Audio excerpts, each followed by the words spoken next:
Amen. Parce qu'il savait que ce message va te faire du bien. Tu es un choix de Dieu. Quel que soit ce que les hommes peuvent dire sur ta vie, tu es un choix de Dieu. Quelles que soient les paroles numérées dans ta vie, tu es un choix de Dieu. Alléluia. Quel que soit ce que le médecin peut te dire, tu es un choix de Dieu. Seigneur, je suis même à court de mots. Tes bienfaits sont si nombreux. Seigneur, je suis même à court de mots. Tu m'as comblé de grâce qui déborde. Tu as ôté ma honte, tu m'as revêtu de la plus belle robe. Ma joie est restaurée, mon visage est éclairé. Tu l'as comblé. Notre vie doit être explosive, dans le bon sens du terme. Mais à cause du fait que nous soyons encore prisonniers du péché, bien-aimé, le Saint-Esprit a du mal à agir. Le Saint-Esprit a du mal à se manifester, à se révéler. Pourquoi? Parce que lui ne regarde pas l'aspect extérieur comme moi je regarde, non. Lui il regarde au cœur. Il connaît tes pensées. La Bible dit qu'il a cette capacité de sonder le cœur de Dieu. Alléluia. Amen. Mais de quel péché es-tu esclave? Est-ce le mensonge, la colère et tous les autres péchés que je ne voudrais pas énumérer, que toi-même tu sais? Alléluia. Tant que tu refuses de te soumettre, bien aimé, le Saint-Esprit n'agira pas véritablement dans ta vie. Alléluia. Nous prenons le 4e point. Nous devons, ce qui bloque l'action du Saint-Esprit, parce que nous n'acceptons pas de faire mourir nos membres. Alléluia. Nous prenons Colossiens chapitre 3, verset 5.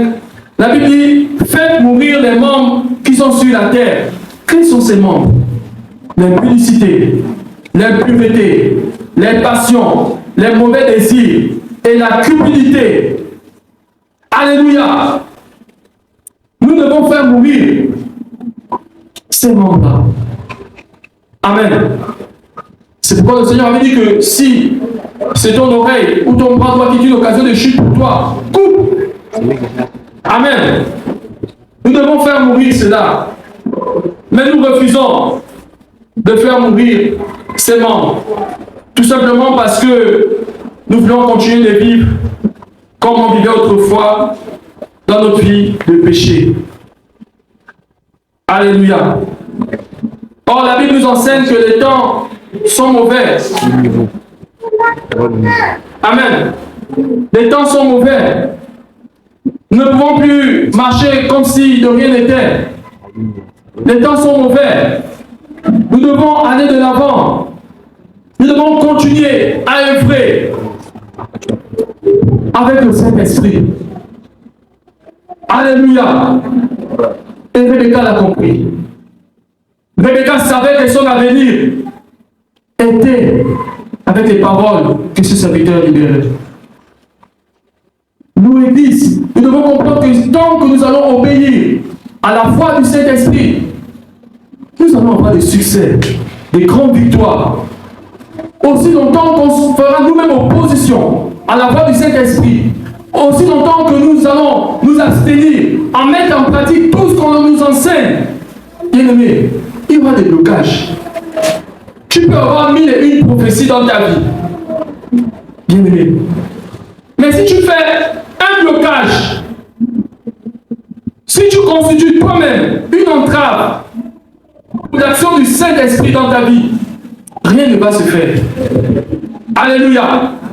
Rien ne va se faire. Amen. Comme autre action qui empêche l'éclosion du Saint-Esprit, nous refusons de renoncer à nous-mêmes. Nous prenons Luc 9, 23. Le Seigneur dit que celui qui veut venir vers moi, il doit renoncer à lui-même. Nous refusons de renoncer à nos caractères. Nous refusons de renoncer à nos comportements. Alléluia. Nous refusons de renoncer à nos vies antérieures. la vie du péché, la vie du passé. Nous refusons. Alléluia. Nous avons du mal à renoncer au péché. Nous avons du mal à renoncer au mauvais caractère, au mauvais comportement. Nous avons du mal. Si le Saint-Esprit est exposé là, sur ce mur, nos comportements dans nos maisons, bien aimés, beaucoup devaient fuir l'église. Alléluia. Ce matin, le Saint-Esprit a besoin de toi. Il a besoin de toi. Le Saint-Esprit veut véritablement œuvrer, travailler avec toi. Mais il te dit qu'il y a des murs. Il y a des entraves, des obstacles. Alléluia. Il y a des obstacles. Il y a un mur. Lorsque lui parle, toi tu n'écoutes pas. Le serviteur a parlé, Rebecca a écouté. Elle a analysé. Elle a compris que cela dépendait de son avenir, de sa vie. Malgré l'opposition, elle a dit, moi j'irai. Église, le Saint-Esprit n'est plus en haut, il est là maintenant. Alléluia. Il est là. Le Seigneur a dit qu'il était avantageux pour nous, qu'il s'en aille, afin que le consolateur vienne. Mais dans Jean 14, il dit, je serai avec vous. Oh. Autrement dit, et nous comprenons, nous le savons tous, que le Saint-Esprit, c'est Jésus lui-même. Tu as du mal à te débarrasser du vieil homme. Rebecca, lorsqu'elle a regardé à sa famille, elle n'a pas regardé le mien. Le Seigneur a dit, celui qui veut me suivre doit renoncer à lui-même. Elle n'a pas regardé à sa famille. Elle est partie. Alléluia. Et le Saint-Esprit aujourd'hui, il est en mouvement, il est là. Il est dans l'église. Il a choisi ce ministère pour le réveil. Ce n'est pas un slogan, bien-aimé. Ce n'est pas un slogan. Aujourd'hui, j'ai un tel comportement. Demain, j'ai ce comportement. Après-demain, j'ai ce comportement. Après-demain, j'aurai ce comportement. En janvier, je suis comme ça. En février, je suis comme ça. En mars, ainsi de suite. Donc, à chaque mois, au lieu d'avoir des fruits, selon chaque mois, tu as maintenant des comportements, des écarts de caractère selon des mois. Si c'est en janvier, tu as un comportement. En décembre, un autre. En juin, en juillet, tu as un autre comportement. Mais pourtant, le Saint-Esprit est là. Il est ton conseiller. Il est venu pour te préparer à la rencontre du Seigneur. Il est venu pour te façonner, pour te modeler, pour te changer, pour te vêtir, pour t'enlever le vieil homme, pour te laver, te purifier, te sanctifier. Et il a fait. Tu dis non. Il t'a revêtu de nouveaux vêtements. Et tu peux encore te jeter dans des barres d'eau sale, dans le péché. Alléluia. Cette église, elle est particulière pour Dieu. Cette église, c'est vrai qu'aujourd'hui, on n'en parle pas. Mais laissez-moi vous dire, cette église sera connue aux extrémités de la terre. Alléluia. Cette église sera connue aux extrémités de la terre. Amen. Donc, lorsque tu viens dans ce ministère, n'amène pas les comportements d'autrefois. Alléluia. Je veux entendre ton amen. Alléluia. Est-ce que tu peux acclamer le Seigneur? Alléluia. N'amène pas les comportements d'autrefois. Alléluia.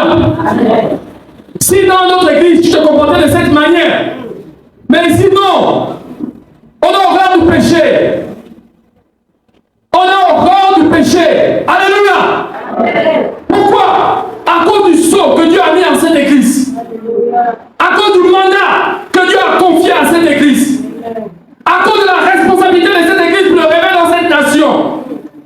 Amen. Amen. Donc si tu es ici, même ce matin, bien-aimé, tu es connecté à un bon arbre. Tu es connecté à l'arbre de vie. Et la sève qui coule verticalement sur cette branche que tu es. Amen. Alléluia. Et cette branche va produire le fruit en 12 mois, en 12 saisons. Autrement dit, le fruit de l'esprit doit prédominer en nous. Et nous sommes dans la deuxième partie. Alléluia. Quelles sont les actions à faire pour attirer le Saint-Esprit? C'est la même chose. Alléluia. Comme premier sous-point, nous devons comprendre que nous sommes élus par Dieu. Alléluia. Nous sommes élus par Dieu. Le Seigneur nous a élus. Il nous a choisis. Dans le livre de Jérémie, on m'a parlé de dire que toi tu aimes le passage. Et c'est mon passage. Alléluia. J'aime bien lire ce passage. Amen. Amen. Jérémie chapitre 1, verset 5. La Bible dit, avant que je t'eusse formé dans le ventre de ta mère, je te connaissais. Et avant que tu fusses sorti de son sein, je t'avais consacré et je t'avais établi prophète des nations. Alléluia. Amen. Autrement dit, bien-aimé, le choix que Dieu a porté sur toi n'est pas fortuit. Non. Le choix que Dieu a porté sur toi n'est pas anodin. Ce n'est pas un hasard. Alléluia. Il dit qu'avant qu'il t'avait formé, il te connaissait. Amen. Il te connaissait. Avant que tes parents ne connaissent que tu étais dans le ventre, lui il savait déjà. Il savait que celui-là va s'appeler tel, sera grand, sera gros, sera comme ça. Alléluia. Donc tu fais le choix de Dieu. Alléluia. Amen. Tu es élu par Dieu. Dieu t'a choisi ce matin pour ce message. Amen. Parce qu'il savait que ce message va te faire du bien. Tu es un choix de Dieu. Quel que soit ce que les hommes peuvent dire sur ta vie, tu es un choix de Dieu. Quelles que soient les paroles numérées dans ta vie, tu es un choix de Dieu. Alléluia. Quel que soit ce que le médecin peut te dire, tu es un choix de Dieu. Parce que tu as un rôle à jouer sur cette terre. Tu as une mission à accomplir sur cette terre. Alléluia. Tu as un rôle à jouer. Amen. Dans Jean 15, 16, la Bible dit, ce n'est pas vous qui m'avez choisi, mais c'est moi. Alléluia. Quelle parole. Quelle parole. Autrement dit, en dépit de faire, qu'autrefois tu marchais dans le péché, en dépit de faire, qu'autrefois tu avais un mauvais comportement, et même aujourd'hui, il arrive que tu te détournes de la voie du Seigneur. Mais laisse-moi te dire, Jean 15, 16, ce n'est pas toi qui a dit au Seigneur, voici non, c'est lui qui t'a choisi. Alléluia. Et s'il t'a choisi, ce matin, il peut t'aider, enlever ses écailles, ce vieil homme, ces vêtements souillés qui t'empêchent de voir l'action du Saint-Esprit dans ta vie. Alléluia. Ce matin, il veut véritablement transformer ta vie. Alléluia. Ce matin, il veut changer ta vie. Alléluia. Donc, bien-aimé, il faut prendre conscience de ton élection. Amen. Il faut prendre conscience de ton élection. Si Dieu ne voulait pas que tu sois dans ce monde, tu devais mourir. Pas aujourd'hui, hein. Avant même que ta mère ne te mette au monde, tu devais déjà être quelque part. Mais lui, il a dit non. J'ai une mission à accomplir avec cette personne. Je mets mon sceau, mon mandat. Alléluia. Donc tu dois prendre conscience de cela. Tu dois prendre ta vie au sérieux. Tu dois prendre ta vie chrétienne au sérieux. Lorsque ton mari te regarde, il doit voir la gloire de Dieu en toi. Non pas la gloire au niveau des vêtements que tu portes ou la coiffure, non.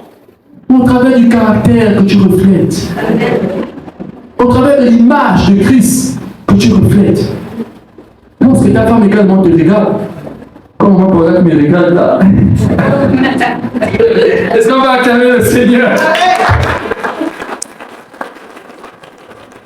Alléluia!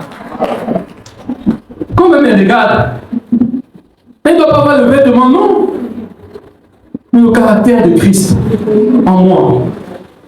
Alléluia! Lorsqu'on te regarde dans ton lieu de travail, on doit voir le caractère de Christ en toi. Dans ton lieu d'étude, on doit voir le caractère de Christ en toi. Dans ton quartier, on doit voir le caractère de Christ en toi. J'avais fait le témoignage au décès de mon petit frère en novembre. On a prié, j'ai attrapé le corps, prié comme Dieu pouvait prier. Après, mes cousins me disent là, on gaspille tout. Mais pendant que j'ai prié avec les docteurs là, Dieu me dit ça. Donc je vais gaspiller mon témoignage. Alléluia. C'est certainement quelque chose que le Saint-Esprit avait eu à faire dans la vie de ces hommes qui nous regardaient en train de prier. Et je devais tout gaspiller comme ça là. Amen. Et imaginons, en faisant des heures comme il disait, et quelqu'un me rencontre dans la route, bien il absent est là. Oh, mais c'est pas toi qui as fait des heures la dernière fois à l'hôpital. Alléluia. Donc tu dois avoir un caractère. Quelles que soient les situations, quels que soient les problèmes, quelle que soit la tempête ou le vent qui souffle, tu dois avoir un caractère de Christ en toi. Alléluia. Tu dois avoir ce caractère. Mais si on a du mal à cerner ton caractère, tantôt tu es païen, mi-chrétien, païen, on a du mal. On a vraiment du mal. Même à l'église, on a du mal à cerner ton comportement. Alléluia. On a du mal. On a du mal à cerner le comportement. C'est là entrave à l'action du Saint-Esprit. Alléluia.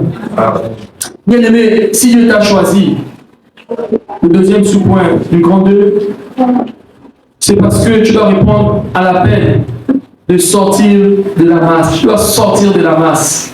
Alléluia. Amen, amen. Tu dois sortir de la masse. Amen. Tu dois sortir de la masse, bien aimé. Et c'est ce que Rebecca avait fait. Verset 58 de Genèse 24, elle est sortie de la masse. Elle a été élue. Elle a été choisie par Dieu. Amen. Lorsque le serviteur était arrivé, il n'a pas pris d'autre fille que Rebecca. Alléluia. Lorsque Jésus est venu, il n'a pas choisi notre épouse que toi et moi, nous, l'Église. Alléluia. Lorsque le Saint-Esprit vient, il n'a pas choisi d'autre personne que toi et moi. Alléluia. Il t'a choisi toi. Amen. Moi, c'est ce qui me dépasse toujours. Je dis, ah Seigneur, attends que je marche dans mon péché. Et tu veux me dire que ce n'est pas moi qui t'ai choisi, c'est toi. Alléluia. Alléluia. Quelle parole d'alliance. Quelle parole d'alliance. Amen. Il nous dit que nous sommes élus. Nous avons été élus. Il nous a pris, choisis, élus. Pour que toi tu sois chrétien, tu viens dans ce monde. Il t'a élu. Il y a d'autres qui sont venus au monde à 10, d'autres à 5, à 4, d'autres à 2. Il t'a élu. Alléluia. Donc, deuxième sous-point, tu dois sortir de la masse. Et tu prends comme parole d'appui Genèse 24, 58. Rebecca a dit j'irai. Elle a compris que dans la masse, il y avait le même comportement. Alléluia. Les gens ne se mariaient pas dans ma famille. Il y avait un mauvais comportement. Les gens avaient une manière de vivre. Mais je décide d'avoir cet homme-là comme époux. Autrement dit, j'accepte le Seigneur Jésus comme Seigneur et Sauveur. Alléluia. Amen. Je ne veux plus marcher comme mes soeurs, comme mes frères, comme mes parents. Alléluia. Rebecca a regardé autour d'elle.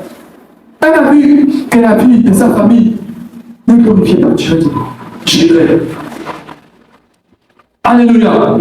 J'irai. Je ne peux plus rester ici. Je dois partir.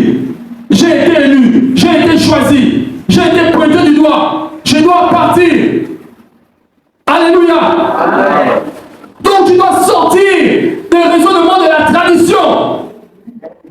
Tu dois sortir de la tradition, des limitations familiales, de tout ce que l'on a mis comme entrave dans ta famille pour t'empêcher de servir au Seigneur. Alléluia. Parce que qu'est-ce qui se passe dans nos familles? Quand tu es chrétien, on sait que Dieu est chrétien. On va tout faire pour te ramener en arrière. Alléluia. Amen. On va tout faire pour te ramener en arrière. Si tu n'arrives pas à te ramener en arrière, ils vont attrister ton cœur. Ils vont prononcer des paroles, libérer des paroles, libérer des paroles, libérer des paroles pour t'attrister. Et si tu es faible d'esprit, tu vas t'attrister. Et si tu es attristé, tu ne peux pas bien prier. Si tu ne peux pas bien prier, lui viendra le soir, il viendra te contrecarrer. Alléluia. Tu dois sortir des raisonnements de ta famille. Tu dois te débarrasser de tout ce qu'on dit sur toi. De toutes les paroles que les hommes ont libérées dans ta vie. Ces paroles ne peuvent pas avoir d'effet dans ta vie tant que tu marches avec le Saint-Esprit. Alléluia. Tant que tu sortiras de la masse, ces paroles qui ont été libérées dans ta vie ne peuvent pas avoir de l'effet. Mais ces paroles libérées, lorsqu'elles viennent dans ta vie, il y a un reflet. Il y a ton image.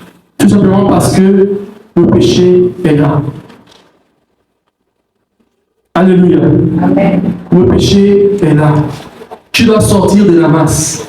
Tu dois être différent. Ta famille, ton lieu de travail, dans ton quartier, tu dois être différent.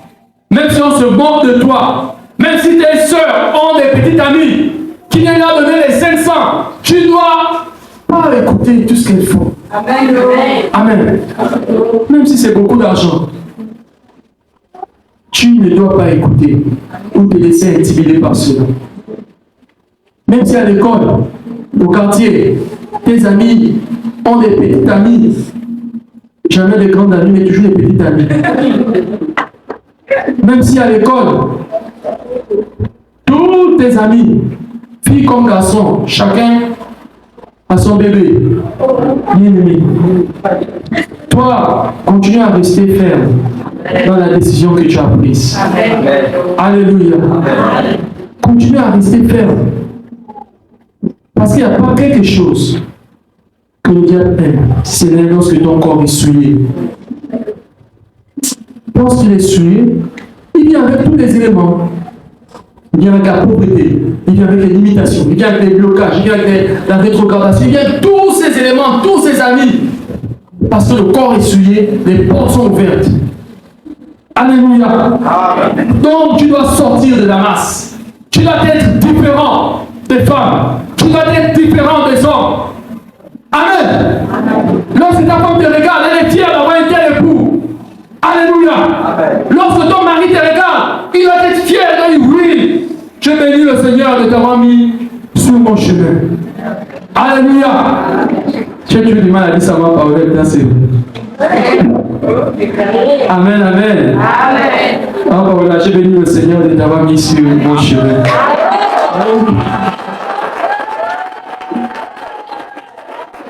Amen. Alléluia. Tu dois le dire. Pourquoi? Parce que le caractère de Christ doit se refléter en toi. Amen. Alléluia. Le caractère de Christ doit se refléter en toi. Amen, amen. Amen, amen. Troisième sous-point. Enlever les obstacles du péché qui t'empêchent de prier. Amen. Enlever les obstacles du péché qui t'empêchent de prier. Bien-aimé, Job, au chapitre 5, verset 16, dit « L'iniquité ferme la bouche. » L'iniquité ferme la bouche. Alléluia. que pour communiquer avec Dieu, c'est dans la prière. Amen. Mais si l'iniquité ferme ta bouche, comment vas-tu prier? L'iniquité ferme la bouche. Et puis c'est vrai, hein? Quand tu marches dans le péché, quand tu veux prier, il est dit, oh, arrête ça, toi aussi, que ben, arrête ça. Regarde le péché que tu as eu à commettre. Ta bouche est fermée. Amen. Amen. Bon, mais il y a d'autres aussi, malgré le péché, qui prient en langue. Oh! Mais ça, c'est le bruit que tu fais aux yeux de Dieu, aux oreilles de Dieu. Je connais une amie, elle chante l'ennemi. Elle chante très bien. Mais quand elle chante même en langue. Comme les autres, comme on fait là. Mais, rendez-vous compte, elle n'adressait pas la parole à sa belle-mère. Ah! Donc quand elle chante, moi je regarde, je dis, matin. Quand tu n'es pas la belle-mère, tu as un mauvais comportement, tu as un folie.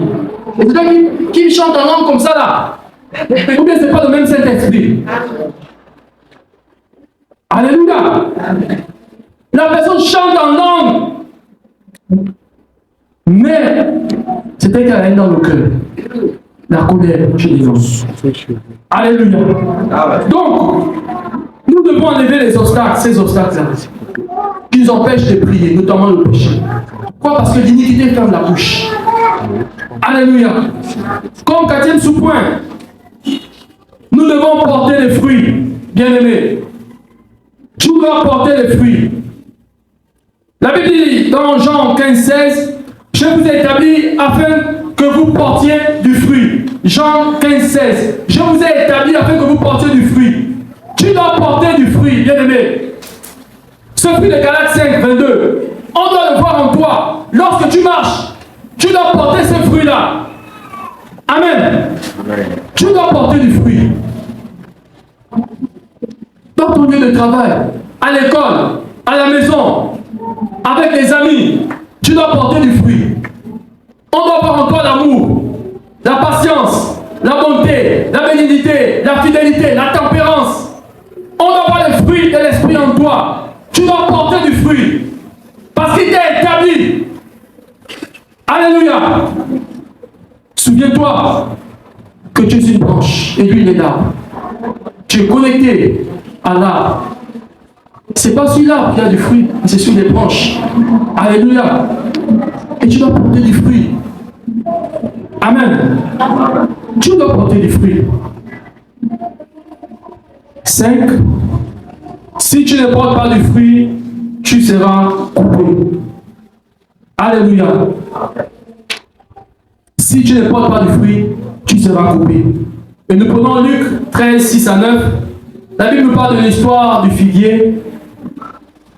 Un homme qui avait planté le figuier, il avait remarqué que depuis 3 ans, le figuier avait du mal à porter du fruit. Il a dit, je vais couper le figuier. Le serviteur a dit, non, attends encore. Ici quelques temps, il va porter du fruit. Autrement dit, si tu ne portes pas de fruit, le Seigneur va te couper. Il va te couper. Ce message, c'est pour toi qui es là. C'est pour toi qui es là. Amen. Donc tu dois porter du fruit. Afin de ne pas être coupé. Tu dois porter du fruit. Afin de ne pas être retranché. Tu dois porter du fruit. Alléluia. Au point 6.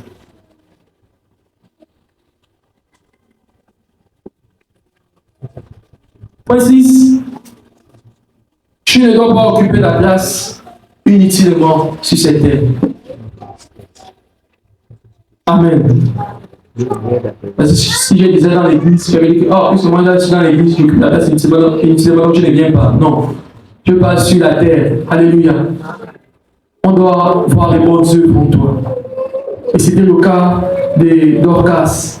Dans Actes 9, 36 à 39, la Bible nous dit qu'on a rappelé aux apôtres les œuvres que Dorcas faisait. Alléluia. Puisqu'elle était utile Le Seigneur a dit non, elle est utile pour l'œuvre. Alléluia. Donc, tu ne dois pas occuper la place pour rien, l'ennemi. Parce que, à vrai dire, derrière chaque naissance, il y a une destinée. Derrière chaque naissance, il y a un but à atteindre. Derrière chaque naissance, le Seigneur veut faire quelque chose. Amen. Et comme dernier sous-point, tu dois marcher selon l'esprit, bien-aimé. Alléluia. Amen. Tu dois marcher selon l'esprit. Si tu marches selon l'esprit, tu ne vas pas accomplir les désirs de la chair. Si tu marches selon l'esprit, tu ne vas pas attrister le Saint-Esprit. Si tu marches selon l'esprit, ta lampe sera toujours allumée. Et lorsque l'épouse viendra, il sera content. Amen. Amen, amen. Lorsque Isaac a vu Rebecca, ou du moins, lorsque Rebecca a vu Isaac, elle était contente. La Bible nous dit que lorsqu'elle était avec le serviteur, lorsqu'elle a vu Isaac, elle a mis son voile. Elle s'est retrouvée voilée. Bien-aimé, mais aujourd'hui, est-ce que tu es voilé? Alléluia. Est-ce que la parole de Dieu te voile? Amen. Est-ce que tout ce que nous avons décrit ce matin ne se retrouve pas en toi? Isaac a regardé. Il était content de voir l'épouse. Le serviteur aussi était content parce qu'il avait réussi sa mission. Le Saint-Esprit, il joue ce rôle-là d'interface, d'interposition entre le Seigneur et nous. Pourquoi? Parce qu'il veut que l'Église soit sauvée. Alléluia. Il veut que nous soyons sauvés. Il veut que nous puissions nous rapprocher du Seigneur. C'est pourquoi, bien-aimé, tu dois marcher selon l'Esprit. Alléluia. Nous allons incliner nos têtes. Je vais prier rapidement.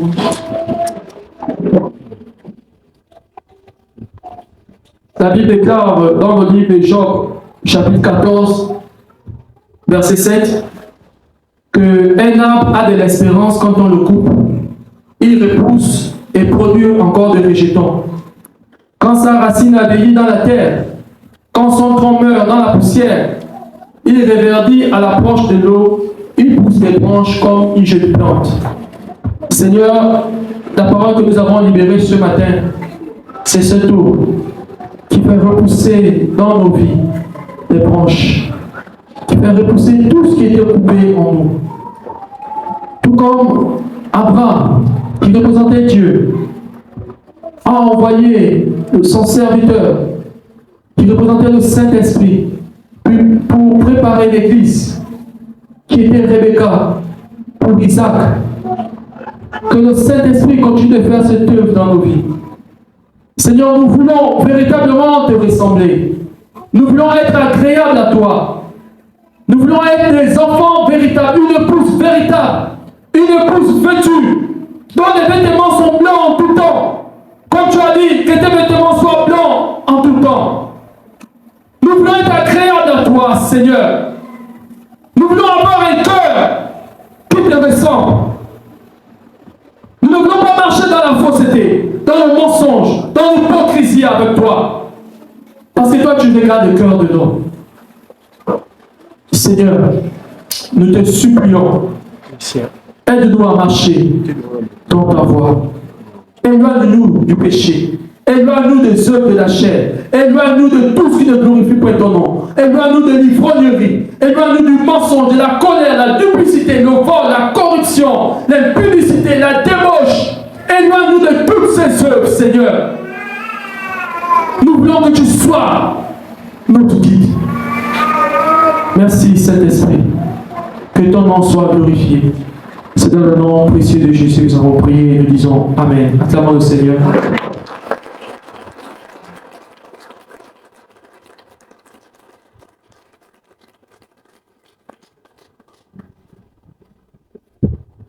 Seigneur, je suis même à court de mots.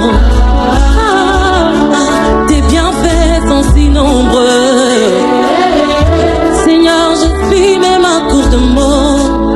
Tu m'as comblé de grâce qui déborde. Tu as ôté ma honte, tu m'as revêtu de la plus belle robe. Ma joie est restaurée, mon visage est éclairé. Tu l'as comblé.